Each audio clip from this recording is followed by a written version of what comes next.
Notre contingent n'étant plus au Niger, en quelque sorte, dans cette position de Fort Alamo, nous aurons peut-être plus de latitude pour monter des opérations de déstabilisation, cette fois-ci plus clandestines.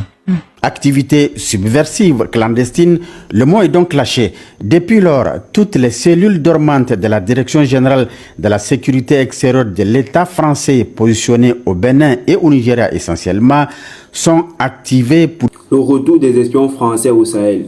Récemment, après l'affaire Glioso Thomas, de nouveaux agents de la Direction générale de la sécurité extérieure, la DGSE, ont été identifiés opérant sous de fausses identités dans cette région stratégique. Nous allons explorer qui sont ces agents, quelles sont leurs méthodes et quelles implications cela a pour la souveraineté des pays du Sahel. Accrochez-vous car ce sujet soulève des questions cruciales sur la géopolitique actuelle et la lutte pour le pouvoir dans cette région. Tout d'abord, je vous laisse regarder cette première vidéo pour planter le décor et on revient juste après pour un décryptage complet. Discipliner les récalcitrants que nous sommes à travers une déstabilisation généralisée de nos pays.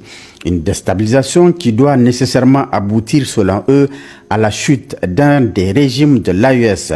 En témoignent les derniers assauts de l'aéroport de Bamako et la récente tentative échouée contre la transition burkinabé. Pour cela, tous les moyens sont mis en œuvre pour y arriver. Une dernière réunion préparatoire a eu lieu le 15 octobre 2024 à Paris, en présence du président nigérian Tinubu qui a interrompu ses vacances à Londres pour y participer. Et comme quoi, on a beau chasser le naturel, il revient au galop. Ainsi, après l'épisode de Glioso Thomas et ses compagnons de Marly Aymeric, Ravano Stéphane et Berdon Gaël, de Rissa Agboula et de Moussa Moumouni, un ex-conseiller du régime déchu, d'autres agents des renseignements français ont fait leur entrée en scène. Arnaud Julien positionné au Bénin, Bata Nicolas et Belhost Grégory au Tchad avec des va-et-vient au lac Tchad, Anne-Marie Gigal au Nigeria avec des va-et-vient à Sokoto, des fois Florent, Davé Juliette et Hutt Ludovic au parc W côté Bénin, auxquels s'ajoutent d'autres Français entrés au Niger sous des fausses nationalités et enregistrés sur des vols non destinés au Niger au nom d'une ONG étrangère. Leur stratagème découvert, ils ont été expulsés du Niger. Ils ont jeté leur dévolu sur 3 zones pour atteindre leur objectif. La zone du lac Tchad où ils ont laissé du matériel à Karamga, qu'ils ont ensuite déplacé à Argila à cause des inondations. Toujours dans cette zone, les Français ont donné 100 millions de francs CFA aux terroristes Boko Haram qui opèrent dans la zone pour les laisser s'installer dans les différentes îles et à terme déclarer la zone victime de famine afin de permettre ainsi aux ONG qu'ils ont créées d'intervenir et de faciliter l'approvisionnement en armes de toutes les îles sans attirer l'attention. Au Nigeria, la forêt de Sarma et le parc W côté Bénin sont les 2 autres zones de leur installation où ils forment et arment les terroristes. Les Américains, à qui Patrice Talon a demandé de créer une base militaire à Kassa, dans la commune de Alibori, non loin de Peplan, Agadem, Cotonou, ont écrit au Bénin pour exprimer leur inquiétude concernant l'interaction avec les forces françaises. Une manière pour les Américains de confirmer la présence de ces forces françaises dans cette partie du Bénin proche du Niger, malgré le refus des autorités béninoises de le reconnaître. Dans la poursuite de ces actions de déstabilisation, la France est même en train de construire 2 super camps militaires au Nigeria, à Gigani et à Garinkata, tout près de Ilela, à partir desquels seront approvisionnés en équipement militaire les terroristes de la forêt de Sarma, puis ceux de la zone des 3 frontières. À cet effet, une autoroute logistique de Kandi à Sokoto est prévue. Toutes ces manœuvres ont pour but d'attaquer simultanément des localités déjà ciblées dans les 3 pays de l'AES. Mais c'est déjà connu et les 3 chefs d'État de l'AES sont déterminés à y faire face. La quête de la souveraineté dans cet espace est un processus irréversible. Premièrement, pour situer le contexte, le Sahel est une région stratégique traversée par des défis sécuritaires majeurs.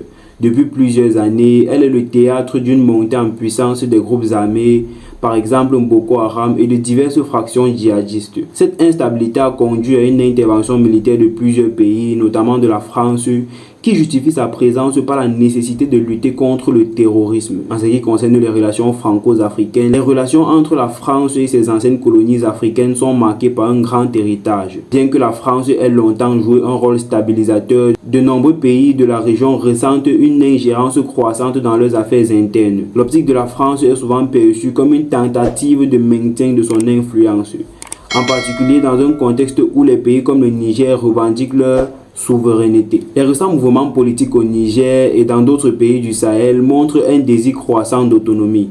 Les gouvernements cherchent à réduire la dépendance à l'égard de puissances étrangères, ce qui a mis la France dans une position délicate. Ce contexte crée un terreau fertile pour des opérations secrètes et des stratégies d'infiltration. L'affaire Gliozo-Thomas. Pour un petit rappel, l'affaire Gliozo-Thomas a été un tournant dans des relations entre la France et le Sahel. Cet incident a révélé l'implication de la DGSE dans des opérations clandestines, entraînant une vague de critiques tant au niveau local qu'international. Les accusations portées contre cet agent ont mis en lumière les méthodes parfois douteuses utilisées par les services de renseignement français. En ce qui concerne les répercussions sur la confiance par rapport à cette affaire a gravement entamé la confiance des populations locales envers la France. Les révélations concernant les opérations secrètes ont renforcé le sentiment que la France ne respectait pas la souveraineté des pays du Sahel. Cela a ouvert la voie à une suspicion accrue vis-à-vis des actions militaires françaises dans la région. Les nouveaux agents infiltrés de la DGSE au Sahel. Premièrement, identification des agents.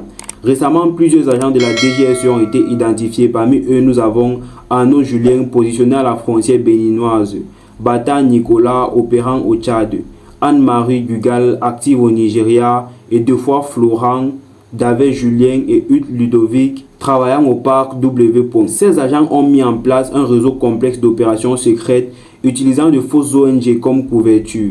Cette méthode leur permet de s'infiltrer dans les communautés locales tout en masquant leur véritable intention. En se présentant comme des travailleurs humanitaires, ils peuvent gagner la confiance de la population tout en poursuivant leurs objectifs stratégiques. Cependant, quelles sont les méthodes de ces agents? Premièrement, la fourniture d'équipements militaires. Les agents de la DGSE auraient fourni des équipements militaires, y compris du matériel de communication, à des groupes terroristes tels que Boko Haram.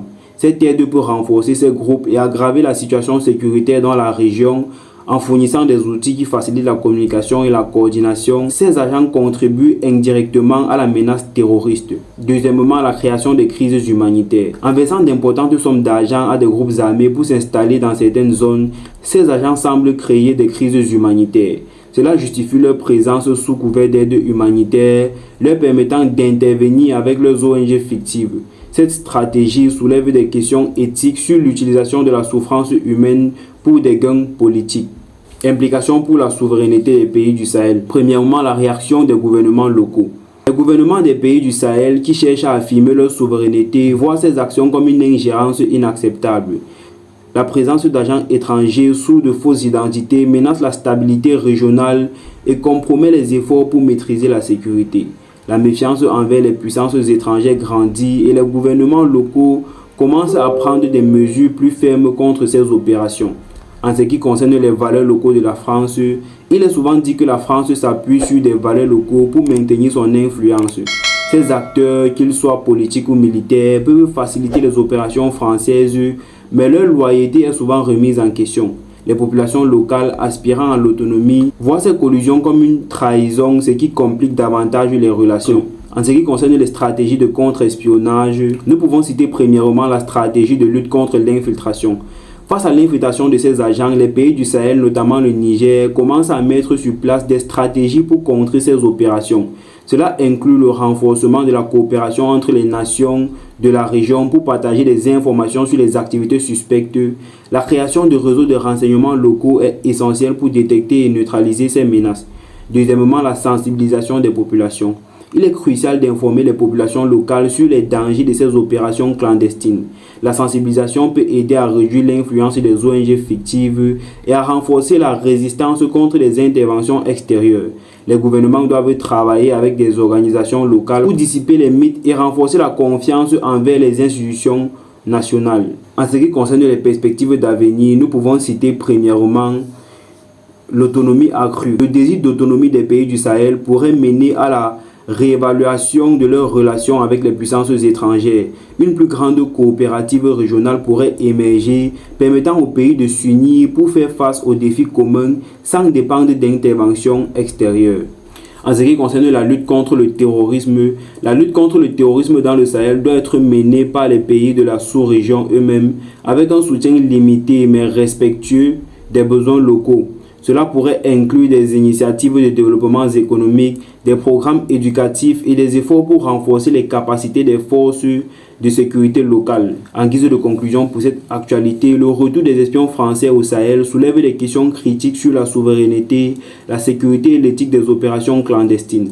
Alors que la France cherche à maintenir son influence dans une région en quête d'autonomie, les pays du Sahel aspirent à un avenir où ils peuvent décider de leur propre sort.